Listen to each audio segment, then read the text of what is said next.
Luke chapter 8, beginning verse 4.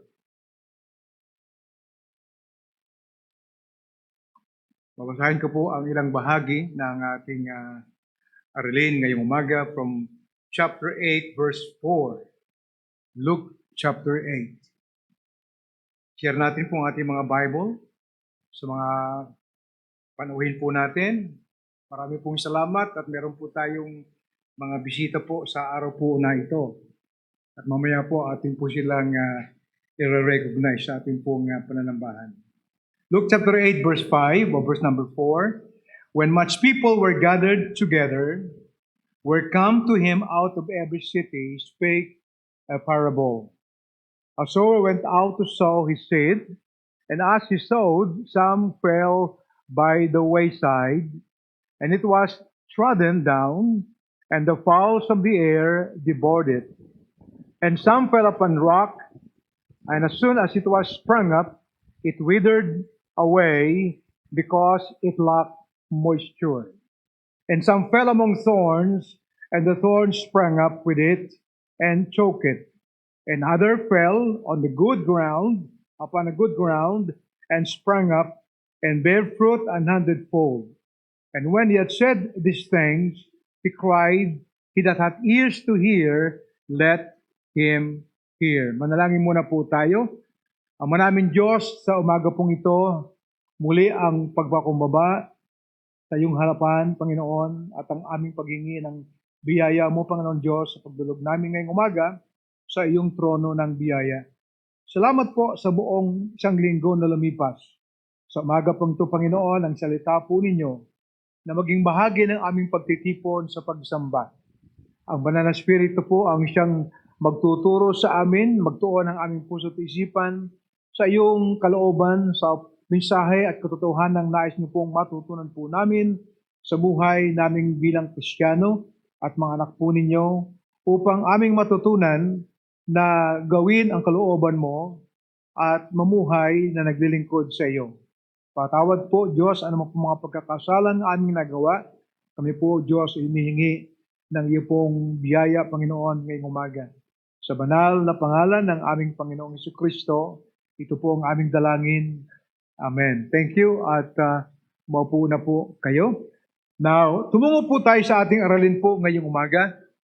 Now, sa ating po simula, mapapansin po ninyo, our title of our lesson this morning, probably we have heard this for several times, the parable of the sower or the parable of the seed or the parable of the ground. At dito po sa ating mga binasang mga talata from verse 4 hanggang verse 15, ang ating Panginoon madalas sa kanyang pagtuturo, ginagamit po niya ang maraming mga talinghaga upang ipahayag niya ang kanyang mga katotohanan. Not only this parable of the sower, but there are many parables in the scripture. The purpose is to teach them the hidden truth, the truth from the parable. Isang bagay pong ating matatanong sa ating mga sarili, na bakit po sa atin, why there are those who love the Lord, just like you and me. We love the Lord, we love hearing the Word of God, and we love obeying the Word of the Lord. And yet, why is it that others don't? Bakit kaya yung ilan o merong mga hindi natutuwa kung ang salita ng Diyos ay ipinapahayag, samantalang ang ilan ay naniniwala sa salita ng ating Panginoon? Ngayong umaga, as we follow Hebrews chapter 10, verse 25, we are here in obedience, assembling ourselves together, worshiping the Lord, hearing His Word, according to book of Hebrews chapter 10, verse 25, not forsaking our assembling together as the manner of some is, but exhorting one another. Pag sinabi ating pong na pag-unawa yung salitang exhorting, that is teaching. Everybody is capable of teaching the Word of God. So much so that you see the day is approaching. There are distinctive features about those who love the Lord and those who do not love the Lord. Yung po mga Kristiyanong lumalago sa kanyang buhay spiritual, ang mga Kristiyanong nakakaalam ng kahalagahan ng salita ng Panginoon sa buhay po nila. And these are the people who would say, the Word of God is so dear to me, the Word of God is so precious to me. Those people who possesses the truth of the Lord Christ are the ones who really understand kung ano po yung purpose ng Panginoon sa buhay po nila. So, as a church of the Lord, tayo po bilang mga iglesia ng ating Panginoon, nabibilang po tayo doon sa mga tao na nararapat po na ating ibahagi sa maraming mga tao ang salita ng ating Panginoon. And one of these distinguishing character traits of people who love the Lord are the people who love the Lord are the people who wants to praise God for all his life. Di po ba? They want to obey Him. Much more, they want to know His perfect will sa buhay po nila. Tayo po bilang mga mananampalataya. Kung kaya mo pagkamisan, unawaan po natin na ang salita ng Diyos ay dumarating sa atin, not just for the sake of informing us. Hindi po yan ang layunin ng ating Panginoon. That's not just for information. No. The Word of God came to us simply because the Lord wants us to know His purpose in our life. And then you will notice now in verse number 11, as we have seen from verse 5, verse 6, 7, and 8, the Lord talked to His people, yung mga tao nakikinig sa Kanya, ng Kanyang parable. The parable was yung mga hasik, Kanyang inihasik, ang Kanyang binhi, yung ilang binhi na laglag sa daanan. Ang sabi ng Bible, dumating ang ibon at kinain ang mga binhi, ang binhi. Ang pangalawa po naman ay nahulog po doon sa batuhan. At ang sabi ng ating Panginoon, ito ay tumubo pagkasandali, ngunit ito ay natuyo sapagkat kulang ito ng hamog or tubig. And then verse 7, others fell upon the thorns. Doon po sa mga dawagan, doon po sa mga tinik, yet it also sprang up, and yet it was choked. And then in verse 8, other fell on the good ground, and it sprang up, ito ay tumubo. The Lord said, it bare fruit 100-fold. In verse 11, the Lord said, in verse 11, the seed is the word of God. Amen. The Lord said in verse 11, now the parable is this. The seed is the word of God. What is the seed? It is the word of God. Ang salita ng ating Panginoon. Siguro po, naranasan niyo po nang nagbungkal kayo ng lupa, di ho ba? Meron kayong kaprasong lupa sa backyard po ninyo. Iba po naman ay meron kayong farm. Natutunan po nating magbungkal ng lupa. Now, have you seen what is beneath the soil? Minsan makakita po kayo ng mga bato. Di ba? Habang kayo binagbubungkal. At doon po sa pagbubungkal po ninyo, meron din po kayong nasagiang mga damo at makita po ninyo how this grass, especially po yung mga malalaking mga yung matapang na grass like yung mga ano ba yung karaniwan natin sa hindi ko na maalala yung mga damo na palagi pong kaaway ng ating mga halaman. Yung kanyang soil, yung kanyang root penetrated beneath the ground. Hindi po yan sa ibabaw po lamang. It penetrated beneath the soil. So much so na ang hirap tanggalin ng ganitong uri po ng mga damo. Minsan po naman, when you see the ground, meron pong mga tinik, di ba? And as a farmer, before you sow the seed, you need to remove these things. All right? Remove these things. But in the ancient times, it's different. It's different. Many times, the testing of the seed is not being done by what we are doing today. The seed is being tested when it is sown into the soil, so that they could see whether the seed is able to sprang up and bear the fruit. Ang sabi ng ating Panginoon, yung mga nasa bayside o wayside ay mga binhi na hinasik o nalaglag. At dumating ang mga ibon at kinain yung mga buto, kaya walang nangyari. Doon naman po sa batuhan, ganon din. Ngunit siya tumubo ng bahagya, ngunit hindi siya nag-ugat at hindi rin po siya nagpatuloy. Yung po namang sa dawagan o po yun dun sa tinikan o damuhan, ganon din. And then, there is what we call the good ground, wherein the seed sprang up and then it bare fruits. Now, the Lord said in verse number 9, the disciple said, Lord, what is this parable all about? Ano po itong parable na ito, Panginoon?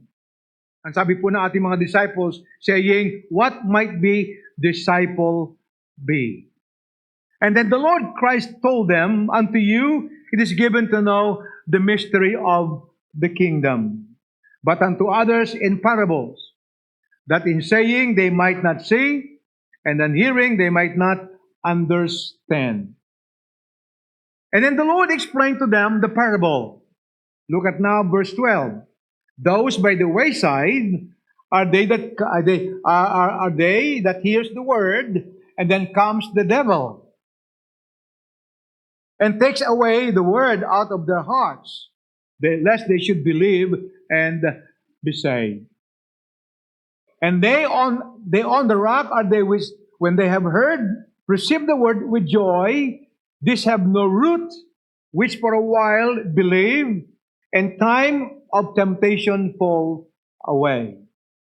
That which also fell among thorns are they which, when they have heard, go forth and choke with cares and riches and pleasures of this life, and bring no fruit to perfection.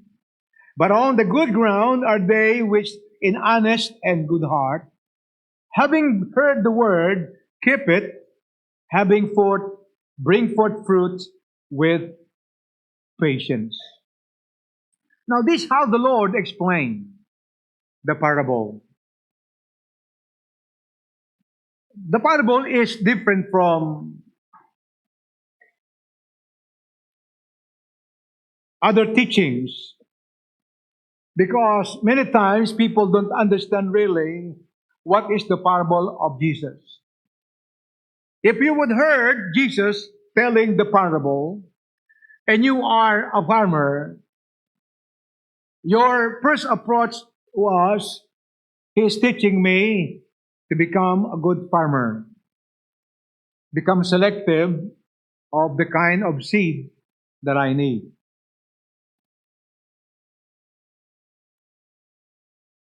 And if you are an agriculturist or what we call yung mga nagpuproduce ng mga gamot para sa mga halaman, the way you understand it is that He is teaching me how to protect the seed using GMO. You know what I'm saying? Now, if an ordinary person, you might say, a businessman, or he was teaching me how to become rich by protecting my investment to the farm. You know, sometimes people have different intentions in listening to Jesus. Amen? There are many ways wherein a person may approach the sayings of Jesus. Napakarami. Let's begin our study. First, the seed by the wayside. The seed by the wayside. Ang sabi ng ating Panginoon, the sower went out to sow. We have first the parable and the explanation of the Lord. Some fell by the wayside. And the Lord explained it that those who hear by the wayside are they that hear, then cometh the devil, ang sabi ng ating Biblia, then takes away the word out of their hearts. For what reason? Lest they should believe, and what? And be saved. And be saved. Every time the seed of the word is sown, the devil comes. So, listen very carefully. We don't need to go out and expect na the devil will come every time we win souls. Even in the worship place, just like what we're doing now, and every time the Word of God is preached, ang sabi ng Bible, the devil comes and takes away the Word. He takes away the Word.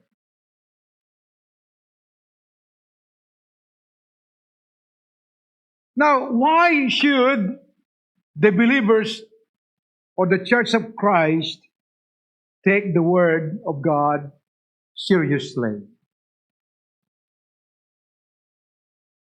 These are the example of people who are without intention of knowing the truth.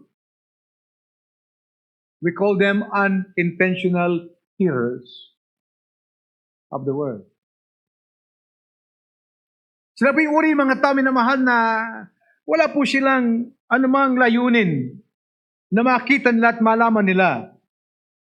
They never take the Word of God seriously.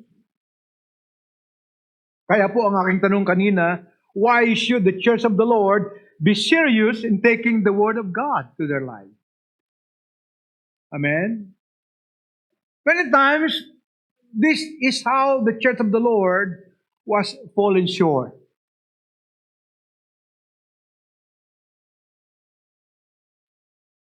From hearing the Word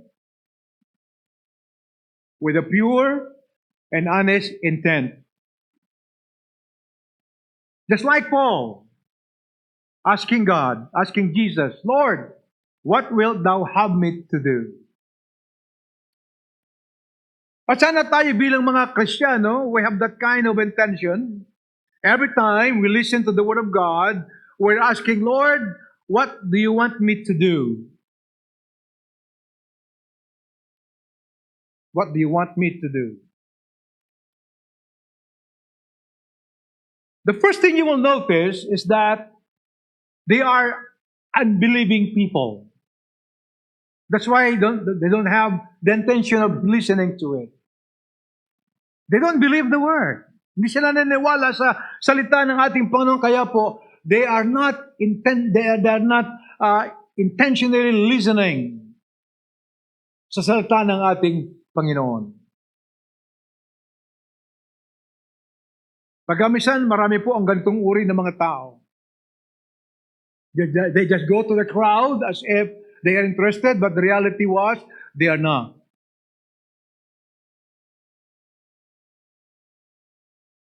It is because they are without the salvation of Christ. It is because their minds were blinded. According po sa 2 Corinthians chapter 4, verse 3 and 4, if our gospel be hid, it is hid to them that are lost, in whom the God of this world hath blinded the minds of them which believe not, lest the light of the glorious gospel of Christ, who is the image of God, should shine upon them. Unintentional hearers. Not only that, they don't like the Word because the message of the Bible, the message of the gospel is unpopular. People wanted to hear popular messages. Di po ba? Unpopular because It is unreasonable. It is unreasonable. The gospel of Jesus lacked the appeal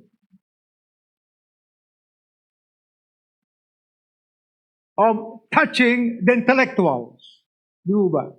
Pagka minsan, pag tinuro mo yung Biblia, minamahal doon po sa mga intellectual people, doon po sa mga nasa itaas. Well, the unpopular message. To them, what we are teaching about salvation of Christ is a religious bias. Hindi ko kami katulad ninyo, hindi kami maliligtas. So to them, that is a religious bias. And every time we preach the Word of God to them, we are segregating people, dividing people. It causes division instead of creating unity. Yung pong gusto ng tao. Kaya unpopular.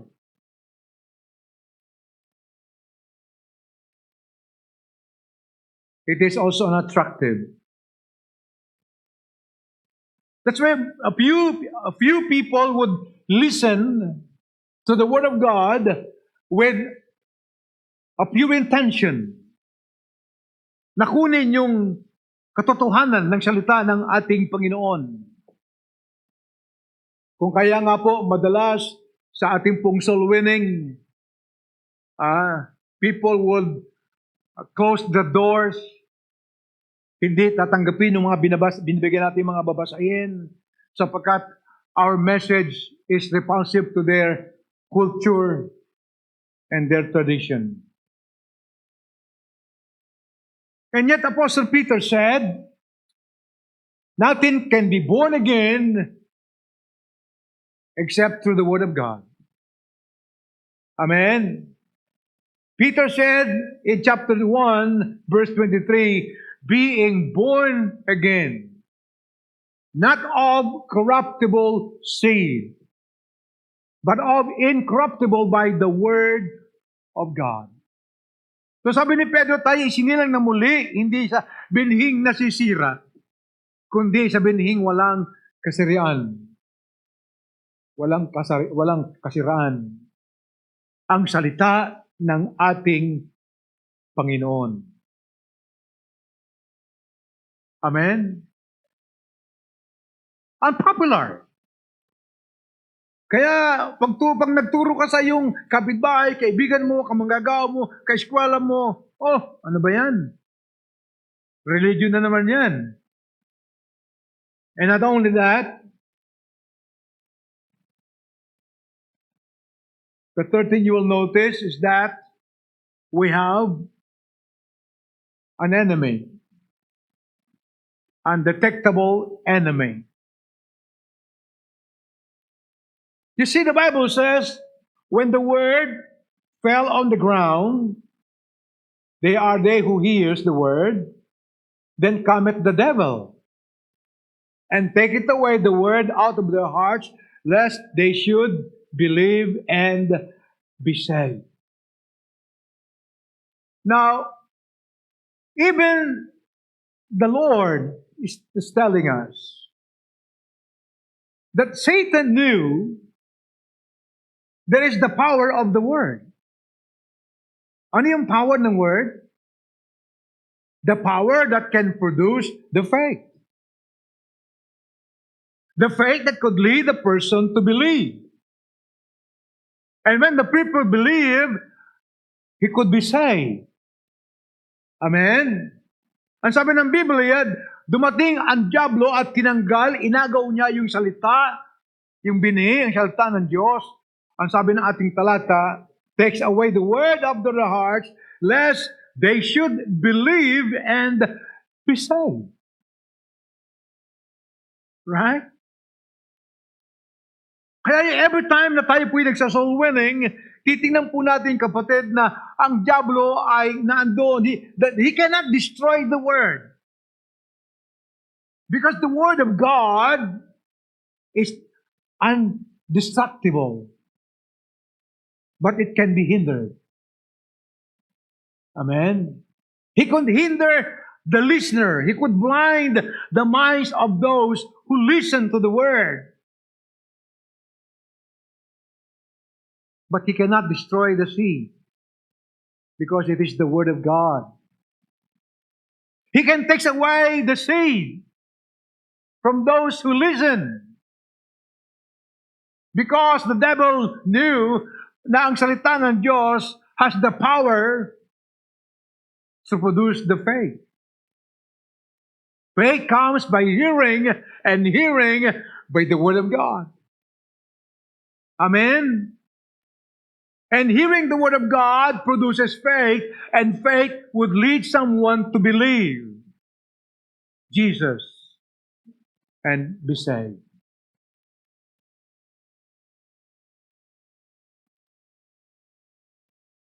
You see, as we observe the first hearer, ang sabi ng Bible, dumating ang diablo, inalis ang binhi, upang siya ay huwag manampalataya at siya ay hindi maligtas. Even the Bible, even Satan knows the power of the gospel. Romans chapter 1 verse 16 said, I am not ashamed of the gospel of Christ, because it is the power of God unto salvation to everyone that believes. Amen? To everyone that believes. The gospel is Christ's message to the world. That He died, He was buried, and rose again. That is the good news of our salvation.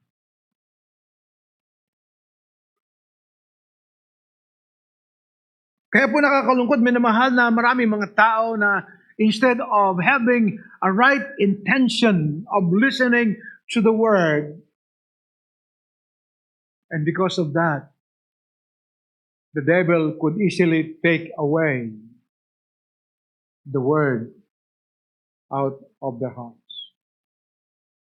Amen?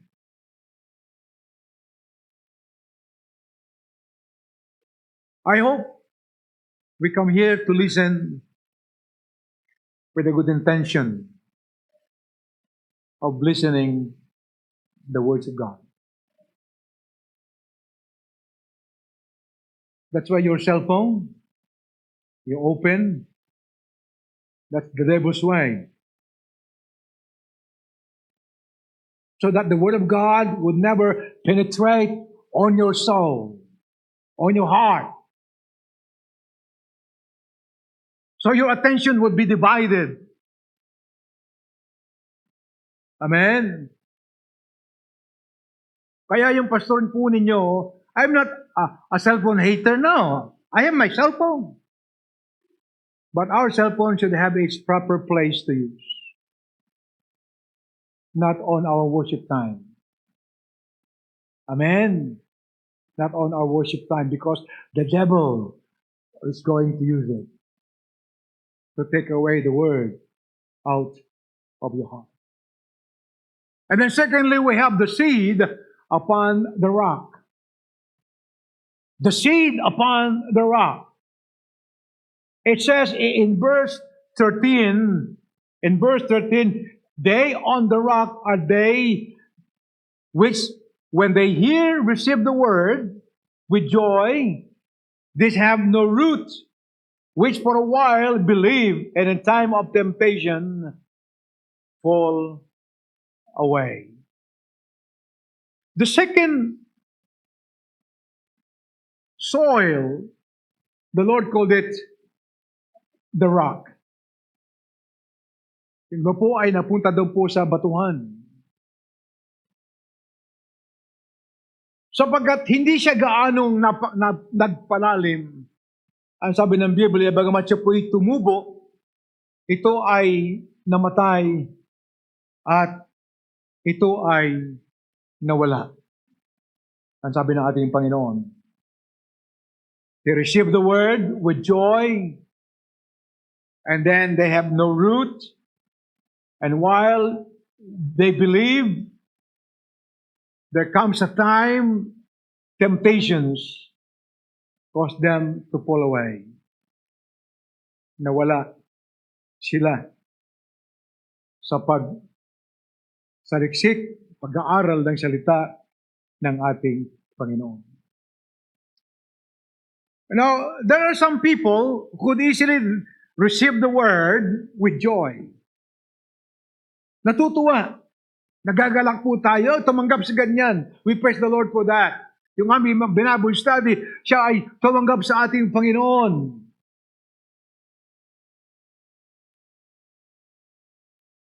They momentarily believe the word. They receive the word momentarily. Meron po silang warm welcome to the Word of God. Malugod nilang po itong tinanggap. Mainit nila tinanggap. Ang sabi ng Biblia, they receive it with joy.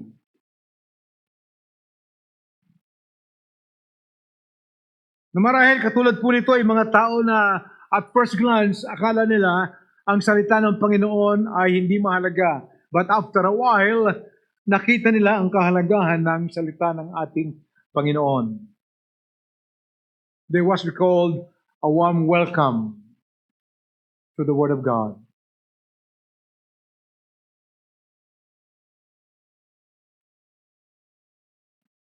Nakakatuwa na yung ating disciple ay nagsisimulang mag-memorize ng mga verses.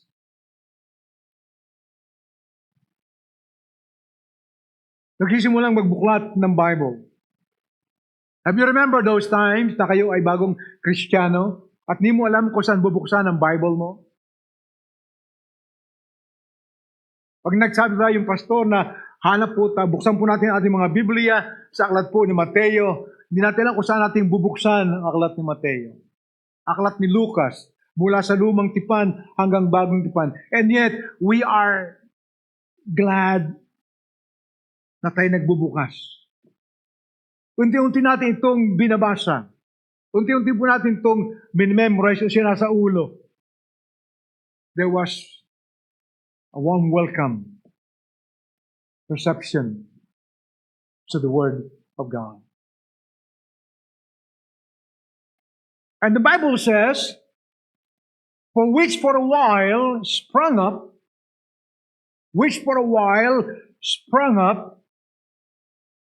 and withered away because it lacked moisture. Because it lacked moisture. Because the moisture could never penetrate sapagkat ito po ay natatakpan ng bato. Kaya pag sumikit ang araw, madali siyang natutuyo at it prevented nourishing the plants. Ang sabi ng Biblia, it withered away.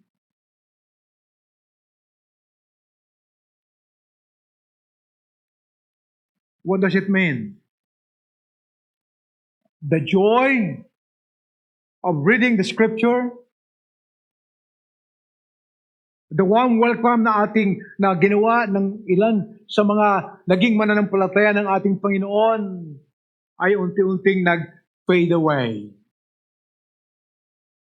Because it lacked the nourishing moisture from the water.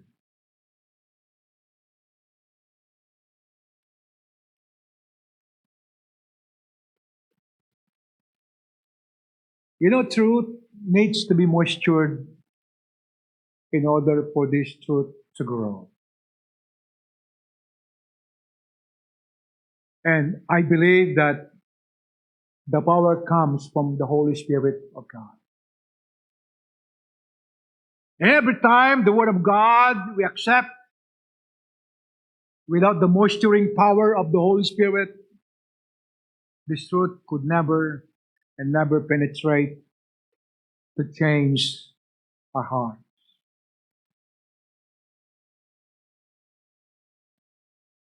Ika nga, sabi ng iba, there is a difference of knowing the truth and the difference of doing the truth.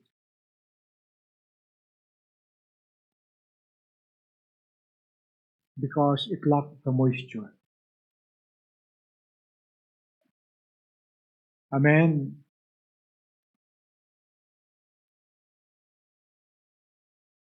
We have the truth,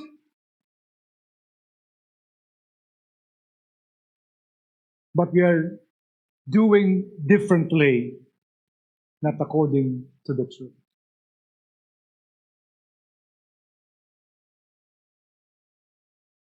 In the same manner, the faith. The Word of God produces faith. But without the Spirit of the Lord to moisture that faith one day will going to wane out. Mawawala.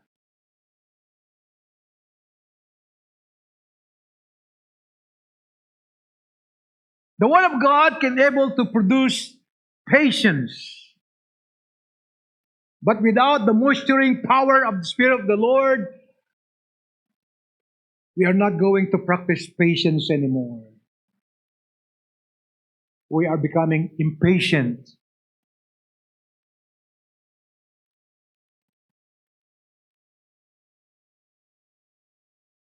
With the errors of others. The same way with love. Without the moisturing power of the Holy Spirit, that love would turn to hatred. Do you understand me?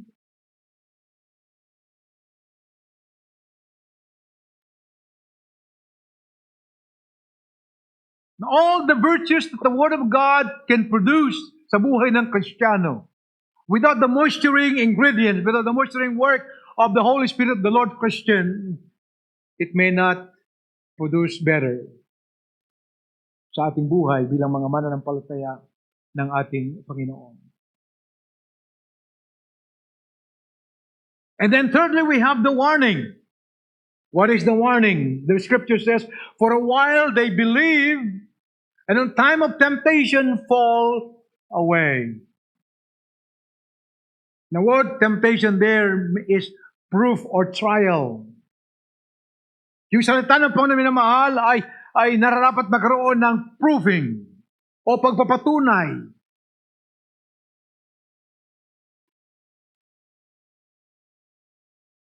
It fall away. Hindi nagkaroon ng pagpapatunay ang salita ng Diyos sa buhay ng tao na ito. Para bang 2 Corinthians 5:17, if any man be in Christ, he is a new creature. All things are passed away. Behold, all things become new. Temptation, fall away. Trial or proof. Hindi na ipakita po yung pagbabagong ginawa ng Panginoon sa kanyang buhay. Inside.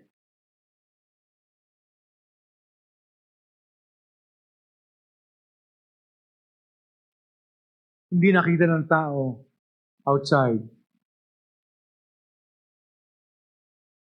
Tama po ba, amen?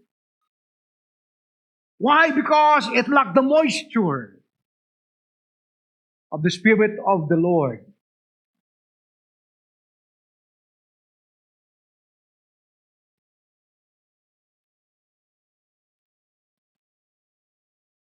You know, the devil always do something, busy doing something. Hindi lang po doon sa yung unang example na by the wayside, Hanggang doon sa mga Kristiyanong tumanggap, sa mga taong tumanggap na ng ating salita ng ating Panginoon, the devil keeps on doing,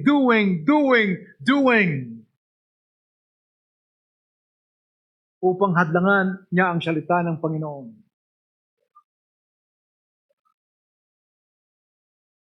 Hadlangan niya yung pagkilos ng Espiritu ng Diyos sa buhay nila. Hadlangan niya yung paglago ng salita ng Panginoon.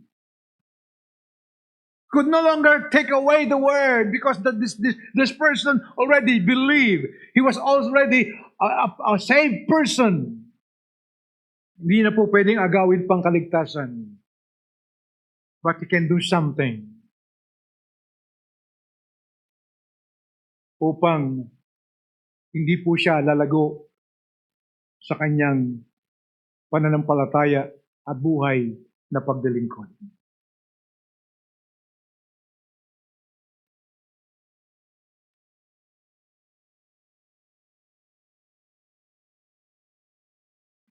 And the third is the seed among the thorns. In verse 14, and that which fell among the thorns are they which, when they have heard, go forth and are choked with the cares and riches and pleasure of this life and bring no fruit to perfection.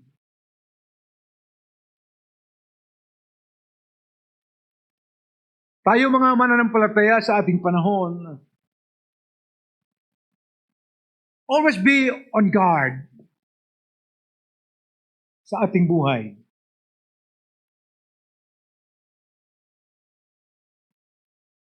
The devil knows na we are on our way to heaven.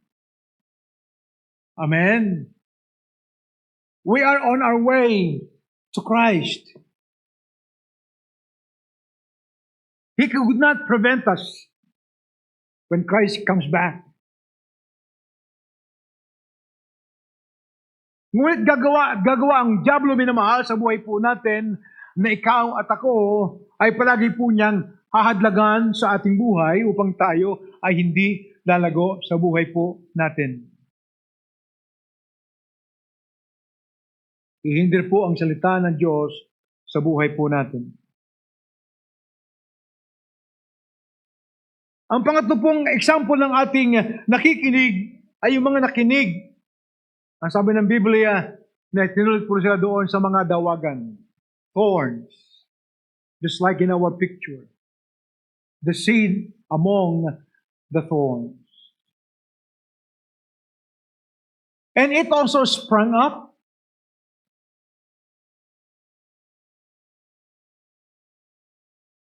But it was choked. The word choke means it was suffocated because of the thorns.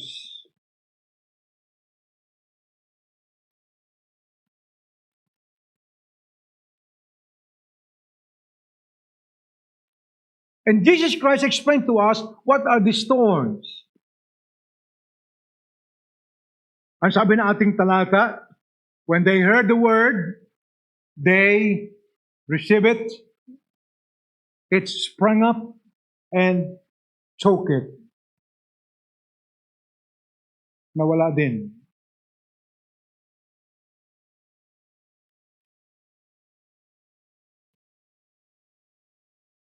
Now, you see, it is one thing to respond to the word and continue abiding in the word.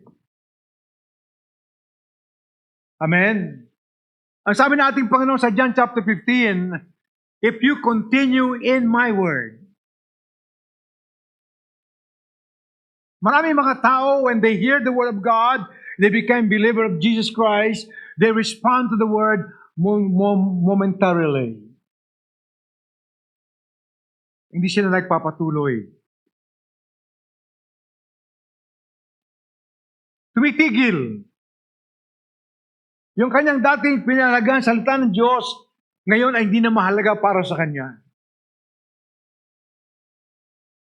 Yung salita ng Panginoon na kanyang titingnan, na kanyang pag-asa, ngayon iba na yung pag-asang kanyang tinatanaw. Ang sabi ng Bible, he went even forth. Siya'y humayo. Ibig sabihin, kapatid, tangay-tangay niya yung salita ng Panginoon and he was willing to share it. But that's only momentarily.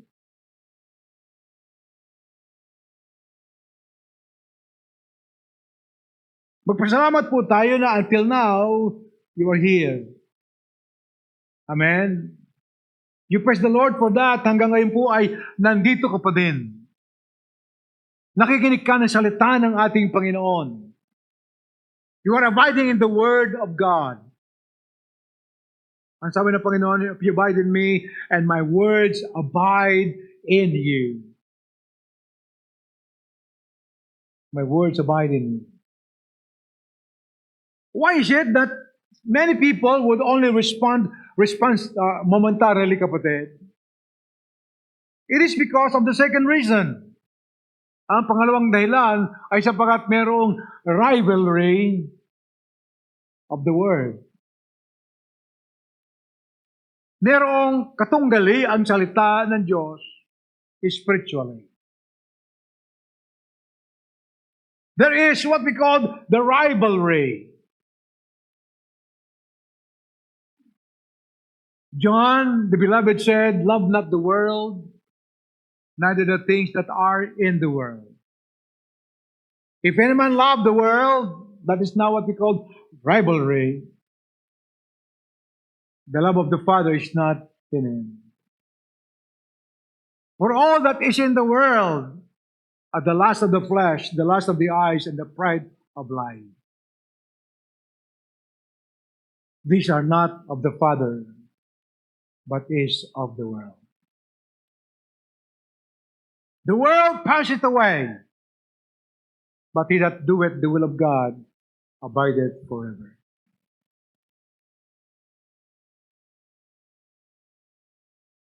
Merong rivalry. The rivalry of the Word was mentioned by John. John, 1 John chapter 2, 15 to 17. The rivalry of the world was also mentioned by Christ in Matthew chapter 6, verse 21. The Lord said, where your treasure is, there your heart be also. Where is your treasure? On earth or in heaven? Rivalry. And also in John chapter 6, verse 24, the Lord said, no man can serve two masters. For either he will hate the one and love the others. There is rivalry. Ano sabi po natin Biblia sa verse 14? And that which fell among the thorns are they which have heard, they go forth and is choked with the cares of this world. These are the rivals of the Word of God. The cares, the riches, the pleasures of this life. At ito po yung kumikitil. Ito yung sumisira. Ito yung sumasakal sa binhi. The cares of this life. Rivalry of the Word.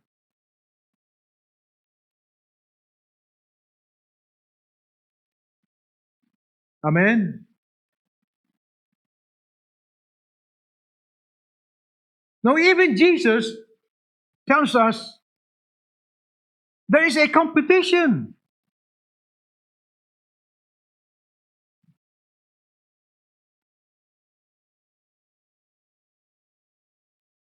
And the devil is using those needs, the cares of this world, upang ikaw at ako, kapatid, hindi tayo matuon dun sa pagtitiwala sa ating Panginoon. Sabi ng ating Panginoon sa Matthew chapter 6, huwag tayong tumulad sa mga hintil sapagkat ito ang kanang hinahanap.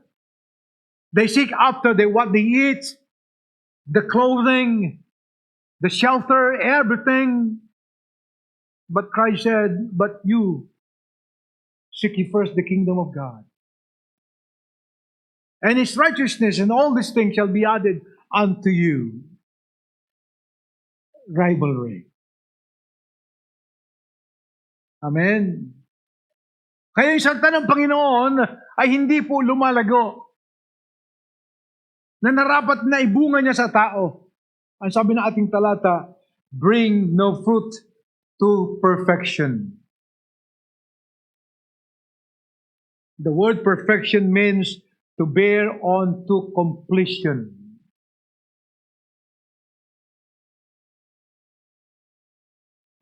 Yung salita ng Diyos has its intended purpose sa buhay po natin. Para bang bunga na nawala, nabubut. Hindi siya nag-matured upang siya ay maging ganap na bunga na matamis kainin.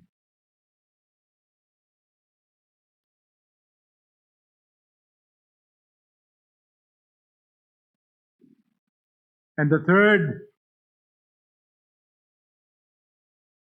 restricted the word to bring about maturity.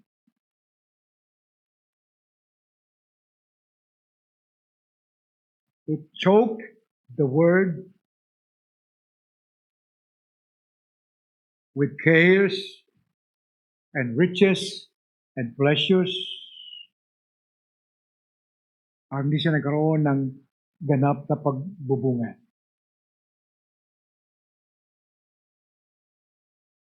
Fruits will never grow until there's what we call maturity. Ganun din po sa buhay po natin eh.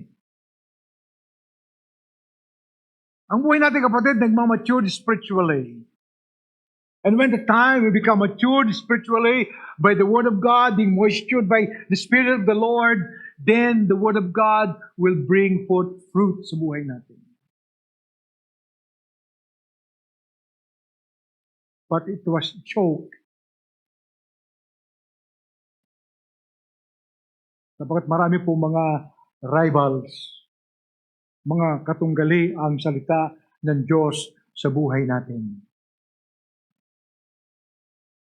Kaya walang bungang marami. Hindi natin kakitaan ng pagbubunga ang salita ng Diyos sa maraming Kristiyano.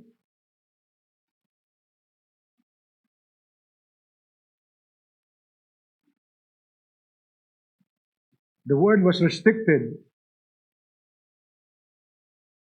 by the cares of the world, of this world.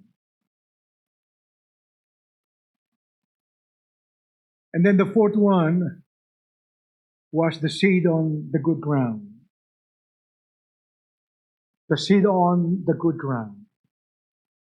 In verse 15, the Lord said, but that on the good ground are they which in an honest and good heart, having heard the word, keep it, and bring forth fruit with patience. The good ground. Our praise that we could be a good ground. Amen. Others fell on a good ground.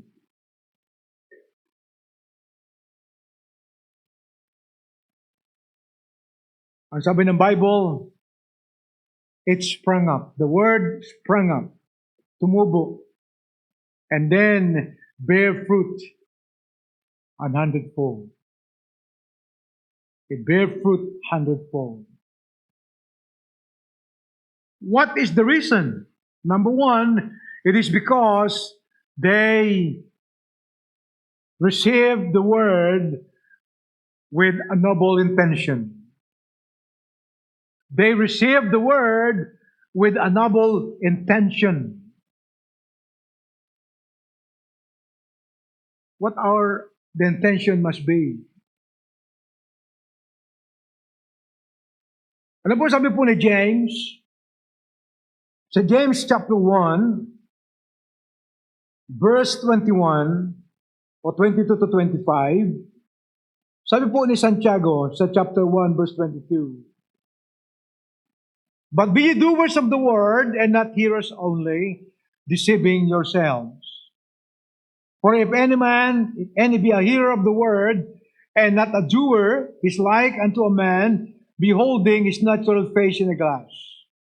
For he beholdeth himself, and goeth his way, and straightway forgetteth what manner of man he was. But whoso looketh into the perfect law of liberty, continueth therein, he being not a forgetful hearer, but a doer, for the work of this man shall be blessed in his day."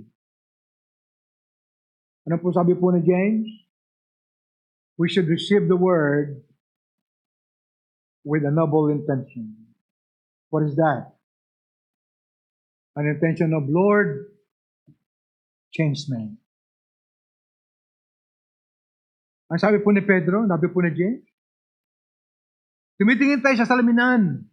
Ang salita ng Diyos ay katulad ng salamin. God reveals to you what you are.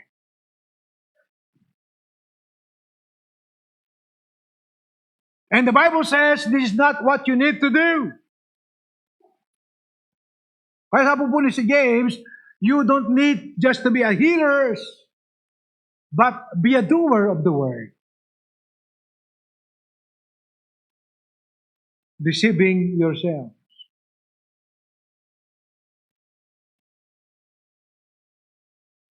Ito yung mga mananampalataya na when they hear the word of the Lord with an honest heart, with a noble intention, naunawaan nila yung ano yung mga dapat na ibunga ng salita ng Diyos sa buhay nila. Amen? Hindi siya nagpapatuloy doon sa nakita niya sa salamin. This is what I am.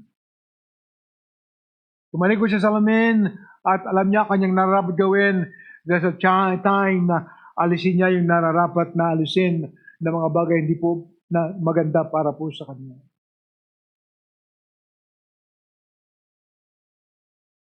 Be ye doers of the word and not hearers only.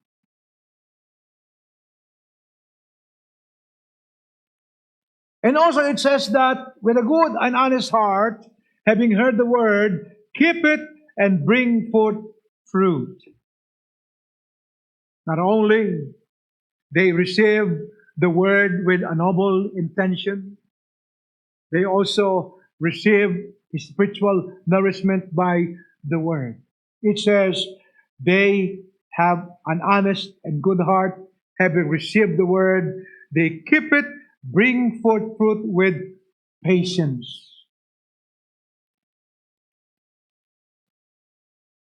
The word patience means continuance. Nagtutuloy-tuloy. Regardless of hardship in life, nagtutuloy-tuloy. Bring forth fruit with patience. And then also it says, they keep it. It means they hold fast on the word of the Lord. Pinanghawakan niya yung salita ng Panginoon. Whatever the situation is, nang hawak sa salita ng Panginoon natin. Hindi siya umuhulag po sa pag-asa na meron ang salita ng Diyos sa buhay niya. He believed that it is the Word of God and it is His hope. He hold fast. He keep it. He love hearing it, though many times it's hard to accept. You know, marami mga tao, they just listen to those they want to listen. Sweet words that suited to their ears. Pero pag kami sa salita ng Panginoon ay hindi po yung mga bagay na gusto nating madinig, madalas pinapadinig sa atin ng ating Panginoon, yung mga bagay na ayaw nating madinig. But those are the words that could change our lives. Amen. Ayaw nating madinig yung kasalanan natin. But we need to hear it. Ayaw nating madinig yung ating pagsuway. But these are the words that you need to hear. Right?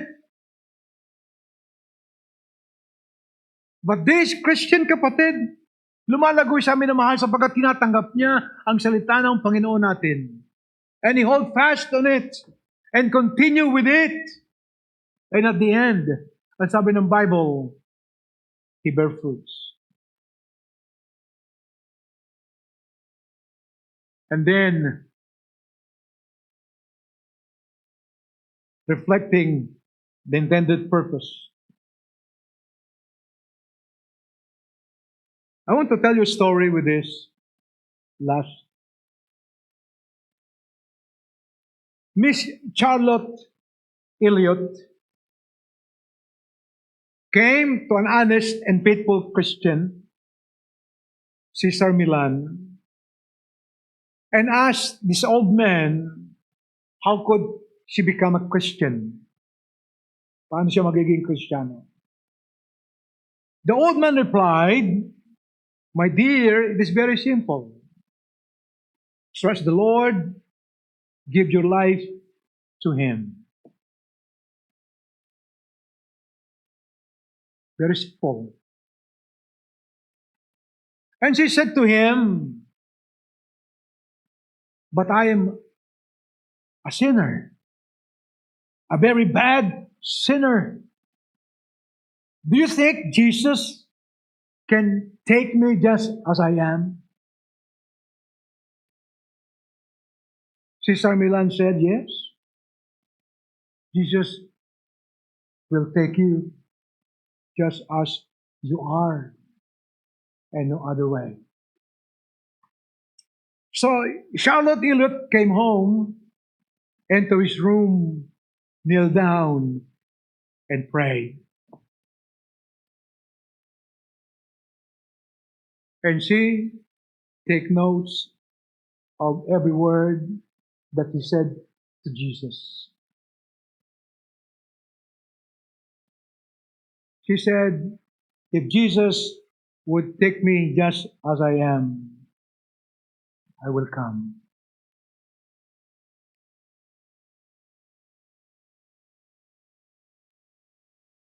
And that is what you have, that song today, just as I am, on our baptism now. Why? Because this woman understood the intended purpose ng salita ng Diyos sa buhay niya. Hindi mo ba ganoon tayo nararapat? We are reflecting the intended purpose ng salita ng Diyos sa buhay po natin.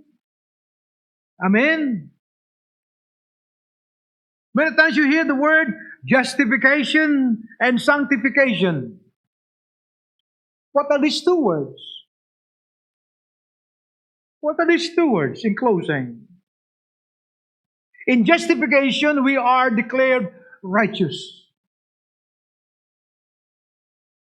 Sinabi ng Panginoon, you are righteous. The Lord declared. In sanctification, we become righteous.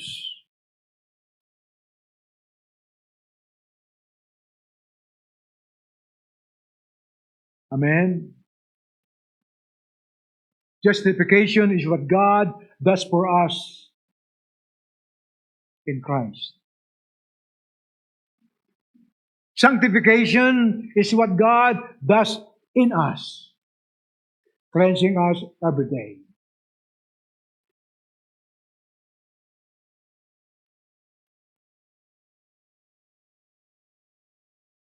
In justification, God put us into a right relationship with Him.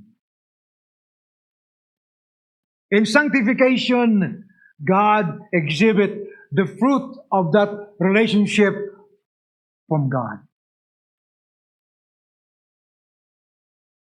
You see, what the world wants to see is the fruit of our righteousness and cleanliness. That is what we call the justification and sanctification. Amen. You see, what the world wants to see is how God could manifest the power of God in our life. Ang totoo mananampalataya, mga kapatid, would be a growing Christian. He is always affected and moved by the Word of God. Every time na nadinig niya sa salita ng Panginoon, he was always moved and affected by the Word of God. He keeps on growing. Amen. And keep on being nourished ng salita ng Diyos sa buhay niya. They are the testimony of the power of God to this world. It demonstrated what the Word of God can do to a person. Katulad mo, katulad natin. In closing, I want to give you a warning. The Bible says the seed is the Word of God. Do you know that the devil has also his seed? Amen. If the Word of God is the seed, the devil has his own seed. And he started sowing his seed in the Garden of Eden. When he said to Eve, sinabi ba ng Diyos, hindi kayo mamamatay. That is the seed of corruption, the seed of lies, the seed that destroys the faith of a man to God. Kung kaya po we are being warned as a believers today kung saan tayo nakikinig. At kung saan po tayo kumukuha ng ating binabasa at napapakinggan. Ang sabi po ng 1 Corinthians chapter 3 o 2 Corinthians chapter 3 verse 13 to 15. Ang sabi po niya, lest the devil, the way he subtlety come to Eve and deceive them, dahil hindi siya minamahal sa ating panahon. As the serpent beguiled Eve through the subtlety, so your mind should be corrupted from the simplicity of the gospel of Jesus. And he continues that in verse 13 sa chapter 4. Ang sabi doon, for such an apostles, deceitful workers, transforming themselves as angels of light, apostles of Christ, and no marvel, because Satan himself is transformed as an angel of light. Kung kaya tayo bilang mga mananampalataya, we should never neglect our duty of sharing the gospel. Our duty of sharing the good news. Sapagkat alam po natin, maging anjabri nalalaman, ang tangi lamang kaligtasan ng tao ay ang ating Panginoong Hesukristo. He will keep you busy so that you will never have no time to share the gospel. Sa iyong kaibigan, kasama sa trabaho, kaklase, kapitbahay, kamag-anak, kasambahay.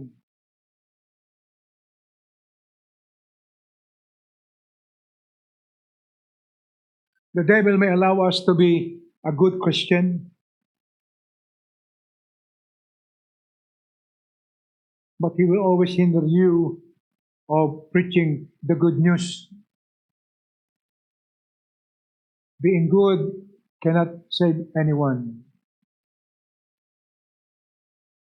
Not even our good testimony. I tell you. I'm not saying na huwag tayo magkaroon ng magandang testimony. Kailangan natin yung soul winning. You're good. Being a good man without sowing the seed will not help someone. Ang siyang tao hindi pwede magbago sapagkat nakita kanya na bago. Ang nagbabago sa tao ay yung binhing nagbago sa buhay mo. Na kailangan niyang madinig. Kailangan niyang malaman na siya ay makasalanan. At ang ebanghelyo lamang ng ating Panginoon ang kaligtasan. Amen.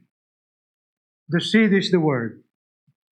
Let us go forth and preach the gospel of Jesus Christ. Shall we all stand up, please, and we will pray.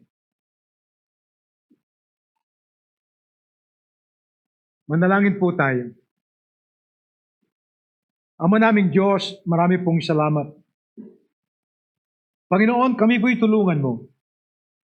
Every time, Lord, ang iyong salita ay aming mapapakinggan, babasahin, o Diyos, tulungan mo po kami ng banal na spirito.